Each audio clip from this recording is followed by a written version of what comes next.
오늘 오전에는 사울의 죄와 하나님의 두려운 심판에 대한 또 그 백성에 대한 하나님의 약속에 대해서 살펴보았습니다. 사실은 우리가 그렇게 예수 그리스도 때문에 우리는 하나님이 늘 예수 그리스도 안에서 우리에게 늘 가까이 하시고 세상 끝날까지 너희와 함께 있으리라 약속하셨습니다. 그래서 결코 버리지도 않고 떠나지도 않겠다 했는데 그 그리스도의 영이 우리와 함께 하심으로 이제는 우리는 어떻게 살아야 되는가 할 때에 주님의 말씀을 듣고 사실 때 주님은 어떻게 사셨습니까? 십자가에 죽기까지 요구하여도 조금도 아무런 의의 없이 십자가에 죽기까지 아버지의 뜻을 따르신 것처럼 마땅히 우리가 그리스도의 영으로 함께한 사람은 그리 살아야 마땅하다 하겠습니다. 우리 힘으로가 아니라 우리 안에 계신 그리스도로 말미암아 살기 때문에 그런 것이죠.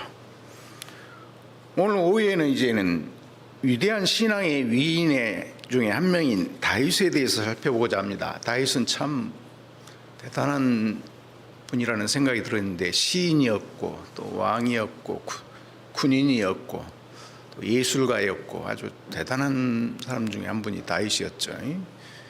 이 시편을 보면 얼마나 그 삶에 대단한 것들이 많이 나타납니까? 하나님을 위해 위대한 신앙의 삶을 산 자들의 행적은 그것을 듣는 자들에게 많은 영감과 도전을 줍니다. 그러나 이들의 위대한 신앙의 삶은 종종 큰 낙심과 시련에 직면했을 때 어떻게 그들이 믿음으로 강화해지고 어떻게 끝까지 신앙을 지켜야 하는지를 우리에게 보여줍니다. 그래서 이 경건한 사람들은 우리에게 신앙의 큰 격려와 영감을 준 본보기로 제시가 됩니다. 히브리 11장 믿음의 장이 있죠. 마치 그런 사람들은 항상 하나님의 모든 뜻을 잘 알고 그 뜻을 항상 행하고 사는 자들처럼 보입니다. 그와 반면 우리들은 어떻습니까? 여러분이나 저는 어떻습니까? 때로 우리는 대단한 믿음이 있는 것 같이 막 생각되다가도 눈앞에 어떤 시험이나 어려움이 닥치면 금방 넘어지고 그러면 신앙이 위축되고 또 흔들립니다. 그러면서 우리는 왜 이렇게 신앙의 위대한 이인들처럼 살 수 없는가 하고 때로는 우리 자신에 대해서 많이 낙담합니다. 그럴 때 사단이 와서 우리에게 속삭입니다. 네가 진짜 믿는 자냐? 어떻게 믿는다고 하면서도 그렇게 자주 실패하고 넘어지느냐? 왜 그렇게 사느냐? 하고 우리에게 속삭입니다. 그리고 조롱합니다. 그러므로 우리가 좌절하고 실패할 때에 위대한 신앙의 승리에 대해 듣는 것은 큰 위로가 되지가 않습니다. 때로는 아주 실패한 사람의 이야기가 오히려 우리의 위로가 돼요. 저 신학교 막 갔을 때 누구 한 전도사님이 와서 간증을 하는데 실패한 이야기를 쫙 하는데 그걸 가장 지금까지 남아있어요. 자기는 실패한 사람이라는 것을 이야기할 때. 분명 성경은 우리들에게 노아나 아브라함이나 모세나 다윗이나 엘리야, 바울과 같은 위대한 믿음의 사람들의 믿음으로 승리한 삶의 본보기로 우리에게 제시합니다. 그건 사실입니다. 그러나 여러분, 성경은 이 사람들을 결코 죄가 없는 사람들로 우리에게 제시하지는 않습니다. 죄가 전혀 없다고 말하지 않습니다. 왜냐하면 성경은 그들의 위대한 믿음의 행위를 묘사할 뿐만 아니라 또한 그들의 믿음에 실패한 것에 대해서도 숨김없이 이야기하기 때문입니다. 그렇지 않습니까? 우리와 같은 성정을 가진 믿음의 조상 아브라함도 그 아내 사라를 2번이나 넘겨주고 짜했고 또 하나님의 약속보다도 사라의 말을 듣고서 하갈을 취하여서 스스로 하나님의 약속을 이루고자 했습니다. 성경에서 완전한 믿음의 선진들도 완전한 남편이나 아내도 없고 완전한 아버지도 없고 완전한 제사장이나 선지자나 왕도 없습니다. 그러므로 하나님은 우리가 사람을 경배하는 것을 원하지 않습니다. 하나님은 오직 하나님 한 분만을 경배하기를 원하십니다. 그래서 오늘 우리가 읽은 다윗의 삶에서도 보는 것입니다. 다윗은 골리앗을 물맷돌만 가지고도 물리쳤습니다. 사무엘상 24장 26장에서는 그렇게 자기를 괴롭히고 죽이려 했던 사울이 눈앞에서 한 칼에 죽일 수도 있었지만 여호와의 기름 부음 받는 자를 만지지 않고 죽게 맡기기로 결정했습니다. 이건 우리가 참으로 본받을 만한 신앙입니다. 그러나 오늘 본 27장에서는 사무엘상 27장에 사울을 피해서 하나님보다도 이방 왕을 더 의지하고 도피한 다윗에 대해서 우리가 모범적이고 배울 만한 것은 전혀 없습니다. 우리가 이 본문에서 다윗을 본받을 어떤 신앙의 영감을 얻으려고 한다면 우리는 매우 다윗에 대해서 실망할 것입니다. 그러나 우리는 처음부터 다윗보다는 다윗의 하나님의 변함없는 은혜를 볼 수 있습니다. 그래서 저는 다음과 같은 주제로 말씀드리고자 하는데 다윗의 실패한 믿음과 하나님의 변함없는 은혜입니다. 다윗의 실패한 믿음인데요, 사무엘상 27장에서 사울을 피해서 블레셋으로 피신한 다윗의 실패한 믿음의 사건에 대해서 말할 때 다윗이 전혀 믿음이 없는 사람이라고 말하지는 않습니다. 여기서 다윗이 한 행동이 그가 그동안 믿는다고 고백한 것과는 완전히 모순되게 행동했다는 것입니다. 그럼에도 성경은 다윗이 왜 그렇게 행동했는지에 대해서 그 이유를 세세하게 설명해 주지는 않습니다. 왜 그가 그렇게 했는지 그것을 우리에게 설명해 주지 않습니다. 성경은 단지 다윗이 무엇을 생각하고 무엇을 했고 무슨 일이 일어났는지를 우리에게 말해 줍니다. 사실 우리가 사무엘상 27장을 보면 이 장에서 여호와라는 이름이 전혀 나오지 않습니다. 전혀 여호와라는 이름이 나오지 않습니다. 마치 다윗은 모든 일에 하나님이 임재하지 않는 것과 같이 행동을 하고 있습니다. 없는 것 같이 행동합니다. 다윗은 사무엘상 16장에서 사무엘을 통해서 자신이 왕이 되도록 기름 부음을 받았습니다. 또 사무엘상 17장에서는 기름 부음을 받았다는 것이 그가 여호와의 이름으로 골리앗을 쳐 죽였을 때 확인이 되었습니다. 사울이 창을 던졌을 때에도 여호와께서 그를 사울의 손에서 구해 주셨습니다. 사무엘상 19장에서는 사울이 다윗을 잡으려고 왔을 때 여호와의 신이 사울에게 임하여 그도 예언자가 되어서 보호를 받았습니다. 사무엘상 23장에서 요나단은 그를 격려하고 다윗에게 그가 내가 왕이 아니라 내가 왕이 될 것이라고 그렇게 확신 있게 말했습니다. 사무엘상 24장에서 사울은 다윗이 다음에 왕이 될 것이라고 스스로 말해 확인시켜 줬습니다. 자기를 살려준 걸 보고 사울조차도 네가 앞으로 왕이 될 것이라 그렇게 이야기했습니다. 25장 30절에서 아비가일은 다윗의 아내 아비가일은 다윗에게 하나님이 그의 약속을 이루실 것이며 다윗이 이스라엘의 왕이 될 것이라고 믿었다고 말했습니다. 26장에서 다윗은 두 번째로 사울의 목숨을 구했고 사울은 10절에서 아비새에게 확신을 가지고 말했습니다. 또 가로되 여호와께서 사시거니와 여호와께서 그를 치시리니 혹 죽을 날이 이르거나 혹 전쟁에 들어가서 망하리라. 오늘 오전에도 말씀드렸지만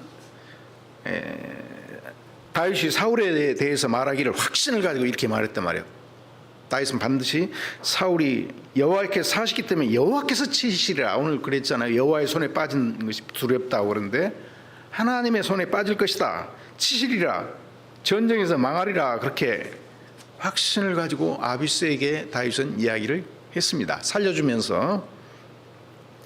그리고 사무엘상 26장 25절에 사울조차 다시 다윗에게 이르되 내 아들 다윗아 내가 내게 복이 있을지로다. 내가 큰 일을 행하겠고 반드시 승리를 얻으리라 하였습니다. 이렇게 하나님의 확실한 약속에 대해서 수많은 증거를 가진 사람이 바로 다윗이었습니다. 그러나 27장에서 다윗은 하나님의 약속과 그동안 자신에게 행하셨던 모든 역사들을 다 잊어버린 것과 같이 행동을 하고 있습니다. 그렇게 수많은 약속과 함께 하시는 하나님의 역사가 있었음에도 불구하고 이제 다윗은 이스라엘을 떠나서 블레셋 땅에서 이방 왕의 보호 아래에서 자신과 그를 따르는 자들의 안전을 구하기로 작정하였습니다.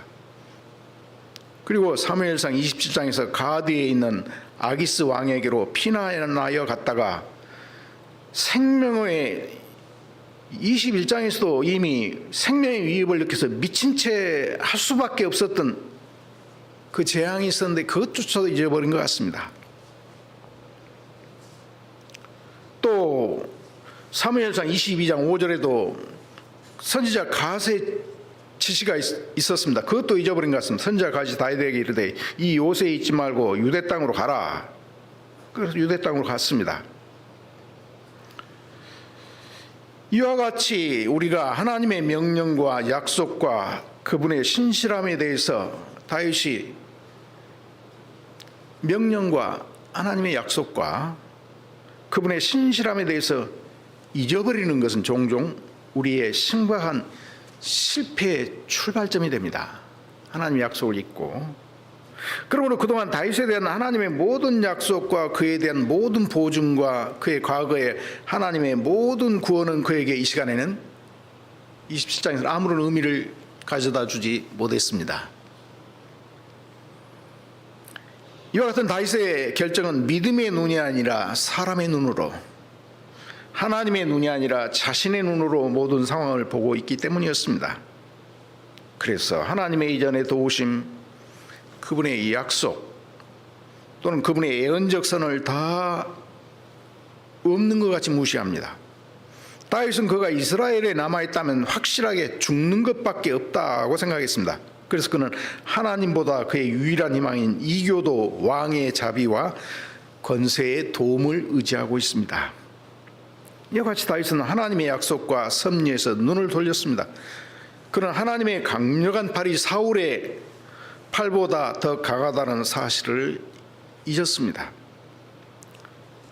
우리는 다윗이 하나님만을 의지하는 믿음으로 행동하기를 바라고 기대했지만 여기에서 그는 하나님의 뜻을 믿고 의지하고 따르는 사람의 모습이 전혀 아니었습니다.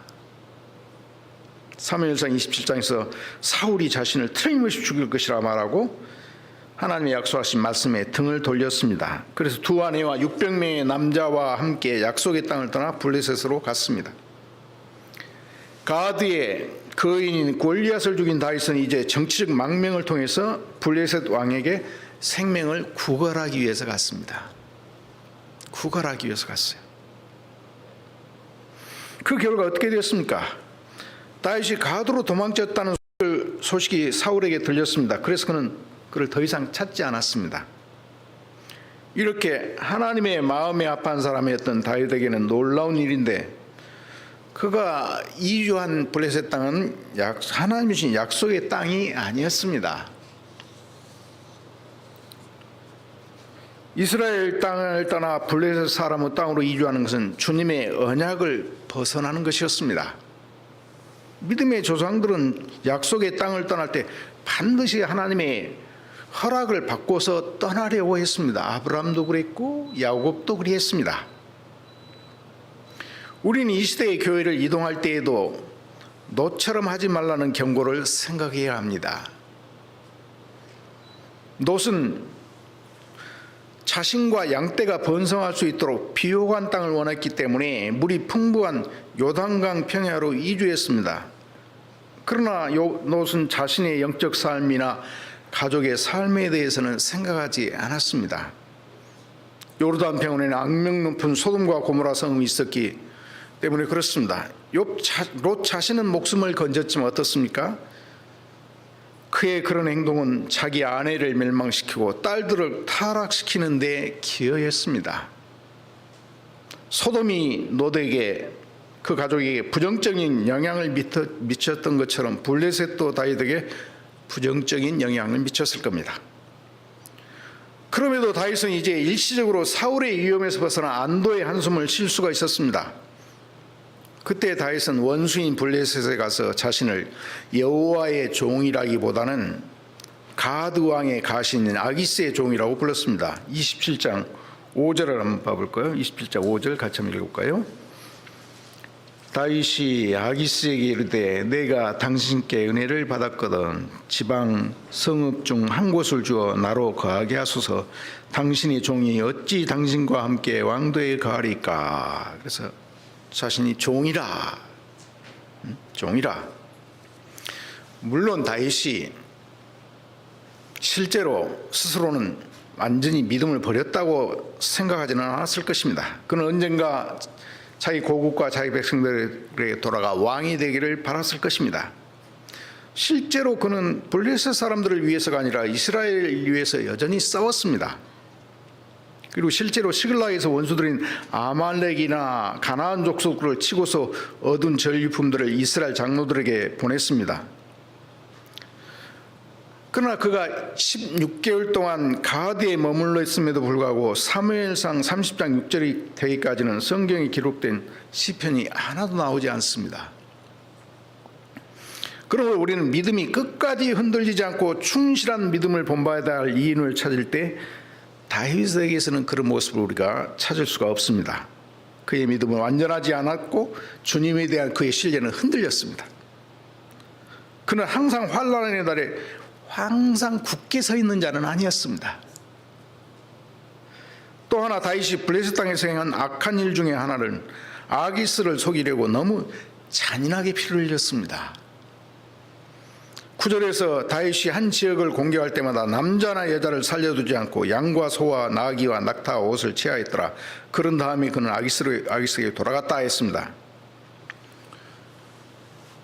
왜 그렇게 죽였느냐면 이 다윗이 자신의 행위가 들통나면 안 되니까, 자기는 이스라엘을 쳤다고 말하고 싶으니까 이스라엘 쳤다고 유다를 쳤다고 하면서 다른 가나안 족속이나 다른 족속을 쳐 죽였거든요. 그렇기 때문에 다윗이 주님을 위해서 성전 짓기를 간절히 원했을 때 역대상 22장 8절에서 하나님께서 말씀하시기를 여호와의 말씀이 내게 임하여 가로되 너는 피를 심히 많이 흘렸고 크게 전쟁하였느니라. 네가 내 앞에서 땅의 피를 많이 흘렸은즉 내 이름을 위하여 전을 건축하지 못하리라고 하십니다. 이 피를 많이 흘렸습니다. 여기서 루터가 말한 진리를 상기시켜 줍니다. 우리는 의롭다 하심을 받은 동시에 죄인이라는 뜻을 말하고 있습니다. 우리는 의롭다 하심을 받고 용서를 받으며 오직 그분을 믿는 구원의 믿음의 은사를 통해 우리가 그리스도의 의가 됩니다. 우리는 오직 그분을 믿고 은사를 통해서 그리스도의 우리가 의가 된다. 우리가 그리스도의 의가 된다 했습니다. 그러나 동시에 우리는 여전히 죄인이며 우리의 세 가지 원수인 마귀, 세상, 그리고 우리 자신의 죄악된 본성이 초래한 유혹, 두려움, 의심, 갈등과 여전히 싸우고 있습니다. 우리의 죄악된 본성은 종종 우리 자신의 가장 큰 적이 됩니다. 죄악된 본성이 우리의 가장 큰 적이에요. 다윗도 그리했습니다. 그 다음에 여기 27장에서 다윗이 믿음으로 굳게 서지 못하고 믿음에 실패한 원인이 무엇입니까? 가장 실패한 원인 중에 하나는 모든 그리스도인이 직면한 가장 큰 적 중에 하나인 낙심입니다. 믿음을 가지고 살아가는 사람들이 하나님을 위한 수고와 헌신에도 불구하고 자신이 기대한 대로 어떤 결과가 자기가 바라는 대로 오랫동안 이루어지지 않을 때 지치고 낙담하기 쉽습니다. 사울은 오랫동안 다윗을 질투하여 죽이려 하였고 심지어 다윗을 잡아 죽이려고 다윗의 머리에 상금까지 매겼습니다. 그를 더욱 힘들게 한 것은 자기 자신의 지파인 유다 지파, 즉 그 사람들조차도 하나님의 약속의 왕에 대해서 사울에게 고발합니다. 거기에 있는 그를 배반하고 있습니다. 다윗이 생명을 걸고 구해 주었던 그일라 족속들이 다윗을 배반합니다. 다윗에게 그것이 얼마나 큰 실망감을 주었는지 생각할 수 있습니다. 엘리야의 경우도 그렇지 않습니까? 그렇게 갈멜산에서 자기 백성들 앞에서 여호와의 불을 내려옴으로 여호와만이 하나님을 나타냈는데 백성들에게 선택하라고 요구했는데 오히려 돌아오는 백성들은 없었고 오히려 이세벨이 자기를 죽이려 하니까 너무 낙담해서 자기 혼자밖에 남지 않았다고 그렇게 해서 절망하여 도망가지 않습니까?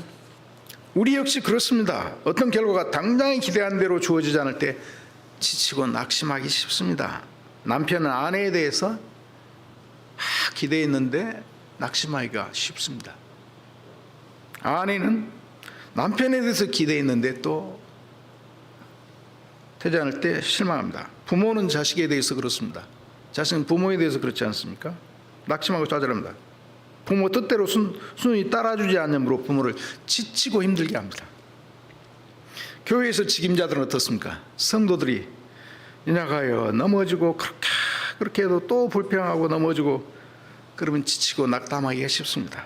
교인들은 또 직임자들에 대해서 그럴 수도 있습니다. 직장에서도 어려운 현실 때문에 살면서도 타협하는 자신을 보면서 스스로 낙담을 하기도 합니다.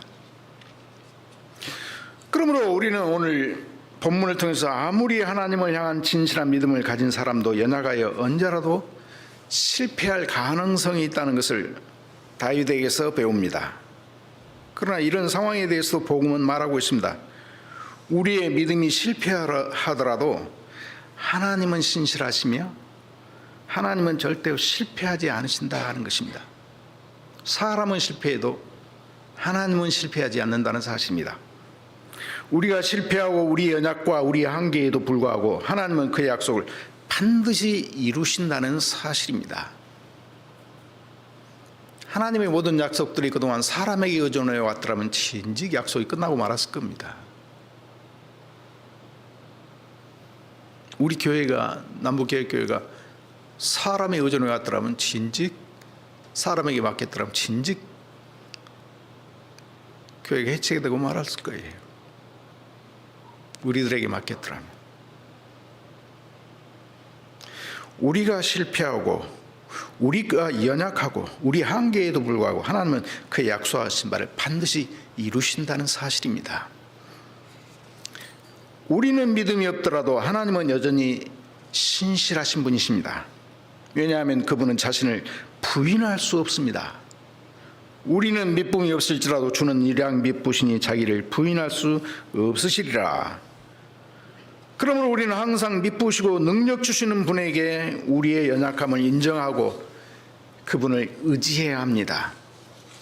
하나님은 다윗이 항상 하나님 앞에서 죄가 있으므로 죄인이며 다윗이 하나님이 약속한 위대한 왕이 될 수 없음을 이미 알고 계셨습니다. 오늘 5절에도 말씀드렸지 않습니까? 사울 뒤에 다윗이 왕이 될 것이라 그렇게 약속했습니다. 그래서 사도행전 13장 22절에서도 사도 바울은 다윗에 대해서 이렇게 말합니다. 사울을 패하시고 다윗을 왕으로 세우시고 증거하여 가라사대 내가 이새의 아들 다윗을 만나니 내 마음에 합한 사람이라 내 뜻을 다 이루게 하리라고 하십니다. 내 뜻을 다 이루게 하리라. 그러나 바로 다음 23절에서 뭐라고 이야기하냐면 하나님이 약속하신 대로 이 사람의 씨에서 이스라엘을 위하여 구주를 세우셨으니 곧 예수라.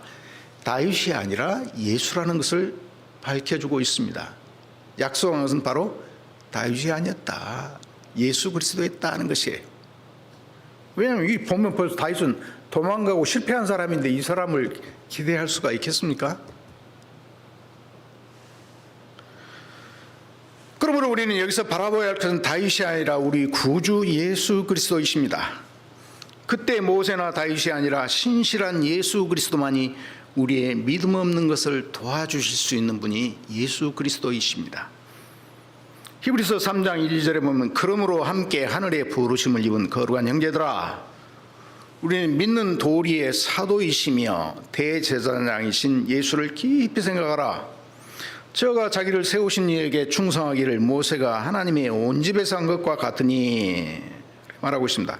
또한 3장 5절 6절에 보면 또한 모세는 장래의 말할 것을 증거하기 위해서 하나님의 온 집에서 사환으로 충성하였고 그리스도는 그의 짓맡은 아들로 충성하였으니 우리가 소망의 담대함과 자랑을 끝까지 견고히 잡으면 그의 집이라 했습니다. 모세는 사환이었습니다. 사환. 하나님 나라의 사환으로 충성해서 그렇게 반항하고 불신했던 그 이스라엘 백성들을 약속의 땅으로 인도했지 않습니까? 사환이. 그리스도는 하나님의 아들로서 죄밖에 없는 우리들, 늘 실패하고 넘어지는 광야 같은 이 세상은 우리들을 이 세상에서 영원한 하나님 나라로 반드시 인도하실 것입니다. 연약한 모세가 죄인으로서 사람으로서 그랬다면 하나님의 아들인 그분은 반드시 그렇게 하실 것이라는 사실입니다.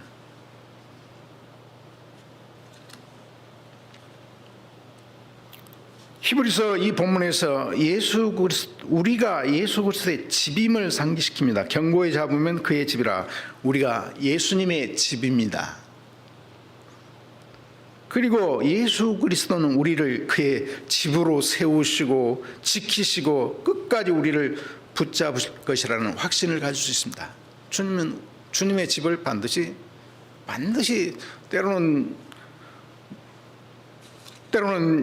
어그러지기도 하지만 반드시 붙잡아서 반드시 바르게 세울, 끝까지 붙잡아 주시고 확신을 가질 수 있습니다. 히브리서 12장 1, 2절 보면 우리의 믿음이 연약해지고 믿음이 흔들릴 때 뭐라고 합니까? 우리의 믿음의 주요, 이 말은 믿음의 창시자라고 말해요.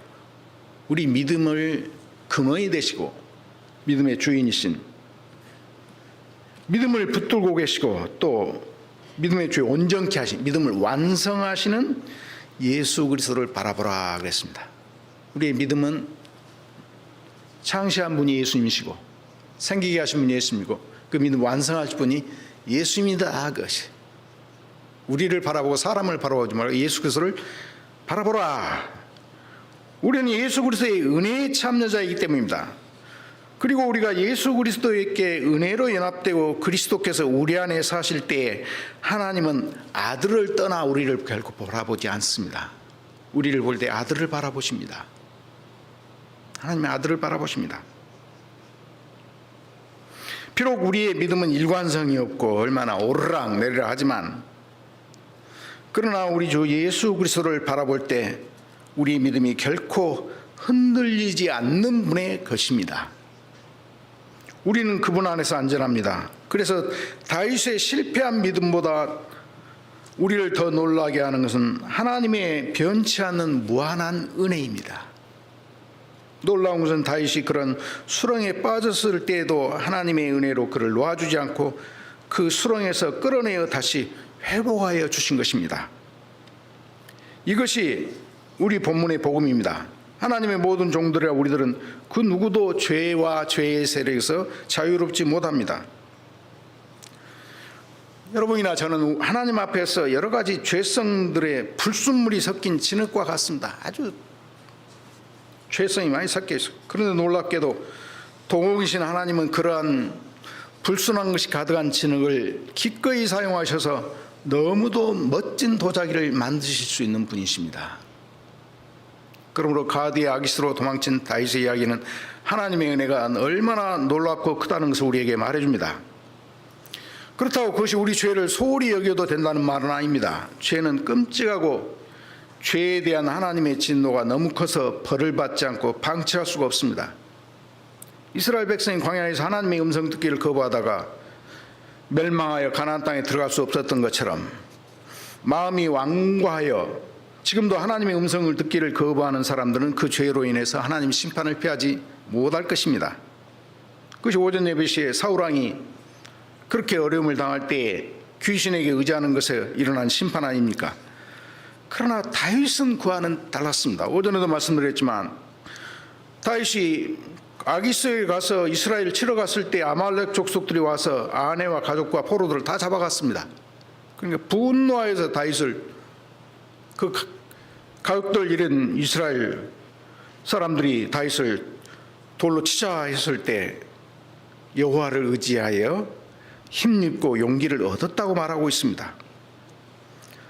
주님께서는 또한 다윗이 이스라엘과 원수가 될 위기에서 블레 사령관들의 불신을 사용하여서 다윗이 끔찍한 상황에서 벗어날 수 있도록 하셨습니다. 다윗이 아마 거기에서 은혜로운 섭리로 그렇게 하셨는데, 거기 만약에 다윗이 가서 블레셋 아기스 앞에 서갖고 전쟁을 했더라면 다윗은 이스라엘과 끊지 못할 영원한 대적의 상태가 돼서 큰 상처를 남길 뻔했습니다. 그러나 방백들이 저 안 됩니다 그래가지고 왔지 않습니까? 다윗이 씩 돌아서면서 어떻게 표정을 지었을까요? 다행이다, 하나님 은혜 감사하다 그랬겠죠. 얼마나 가기 싫었겠습니까? 그러나 그 앞에서는 내가 가려고 하는데 왜 안 보내줍니까? 그러면서도 나는 안 가고 싶은데 속으로는 그렇게 하지 않았겠습니까? 하나님의 은혜로 그걸 막아주신 거예요. 또 은혜는 뭐였습니까? 아말렉 족속들의 포로를 잡아갔는데, 가족들을 양떼들이나 잡아갔는데 하나도 죽이지 않게 했습니다. 자기는 다 죽였는데 안 죽이게 했어요. 그렇게 보복할 수 있는 기회를 가졌음에도 제지한 거예요. 이것이 하나님의 섭리와 억제하는 은혜였습니다. 그리고 애굽 노예에게로 또 인도했죠. 그 애굽 노예를 통해서 이제는 기습하여서 그렇게 양떼와 모든 것들, 가족들 하나도 잃지 않고 다 되돌려 건져 돌아왔습니다. 위기 때 사울에게는 하나님의 음성을 들려주지 않았으나 다윗은 우림을 통해서, 다윗은 그 당시에 딱 그 위기에 닥쳤을 때 어떻게 합니까? 제사장에게 가져오라 해서 물어봤습니다. 우림을 통해서 하나님 치러 갈까요 말까요? 치러 가라 하니까 치러 갑니다. 그래서 승리했습니다. 비록 다윗이 연약하여 좌절할 때, 그때 은혜의 하나님은 다시 다윗을 들으시고 하나님께서 그를 붙잡으셔서 승리하도록 한 것입니다. 저와 여러분에게도 같은 약속이 있습니다. 여러분, 우리의 믿음은 항상 강하지 못합니다. 오히려 우리는 연약하여 너무 자주 넘어집니다. 우리 자신에 대해서 너무 실망할 때가 많습니다.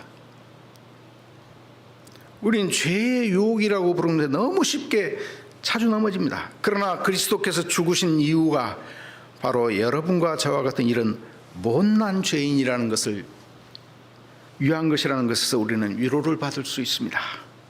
그리고 예수 그리스도는 우리보다 앞서가셔서 어떤 두려움에도 물러서지 않고 완전한 순종을 통해서 우리에게 구원을 가져다 주었습니다.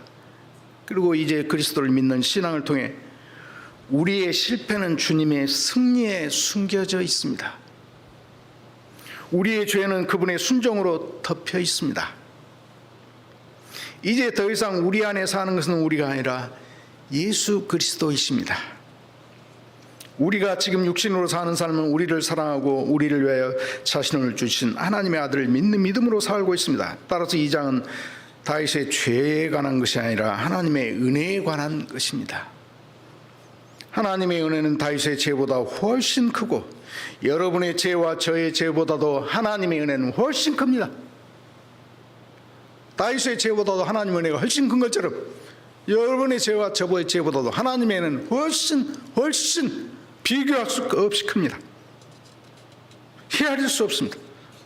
사무엘상 27장은 여호와의 이름을 언급하지 않기 때문에 불경건한 본문이라 할 수 있습니다. 그러나 사실 그것은 하나님으로 가득 찬 본문입니다. 왜냐하면 그것을 통해 우리는 하나님의 놀라운 은혜를 다시 보기 때문입니다. 다윗이 가드에서 다시 예루살렘으로 돌아가는 것은 하나님의 은혜였고, 우리가 실패할 때 우리를 데리고 다시 새 예루살렘으로 인도하시는 것은 하나님의 은혜입니다. 그러므로 사무엘상 27장은 우리가 실패했을 때도 우리 자신이나 다른 사람이 아니라 우리의 믿음의 창시자이며 우리의 믿음을 온전케 하신 예수 그리스도를 다시 바라보라고 요청합니다. 그분 안에서 우리의 믿음은 다시 실패할 수 없으며 그리스도 안에서 하나님은 그의 넘치는 은혜로 우리를 덮어주시며 우리는 반드시 그리스도 때문에 승리할 것입니다. 너희가 세상에서 환난을 당하나 담대하라. 내가 세상을 이겼노라 그랬습니다. 너희가 죽음이나 환난이나 핍박이나 기근이나 죽음이나 핍박이나 기근이나 칼이나 위험이 없다고 말하지 않습니다. 마나 그리스도의 사랑에서 결코 끊을 수 없다고 말하고 있습니다. 예수님의 사랑은 그 어떤 것보다도 강하고 어떤 것보다도 강력한 힘이고 그렇기 때문에 그렇습니다. 기도하시겠습니다. 하나님 아버지, 아무리 진실한 믿음을 가졌다 해도 언제라도 저희가 실패할 수 있다는 사실을 배우게 됩니다. 저희는 너무 믿음이 강하지 못해서 항상 넘어지고 우리 자신에게 실망할 때가 너무 많습니다. 그러나 하나님, 우리는 실패하더라도 하나님은 신실하시며 하나님은 절대로 실패하지 않는다는 사실을 배우사옵나이다. 우리의 불순종의 죄가 주님의 의와 순종으로 덮여있다는 사실이 감사하옵나이다. 우리의 모든 실패를 덮으시는 하나님의 은혜가 훨씬 크다는 사실을 저희가 깨닫고 우리의 믿음의 주인이시여 온전케 하신 완성하시는 예수님만을 의지하고 믿고 살아가는 자들이 되게 하여 주옵소서. 우리 구주 예수님의 이름으로 기도하옵나이다. 아멘.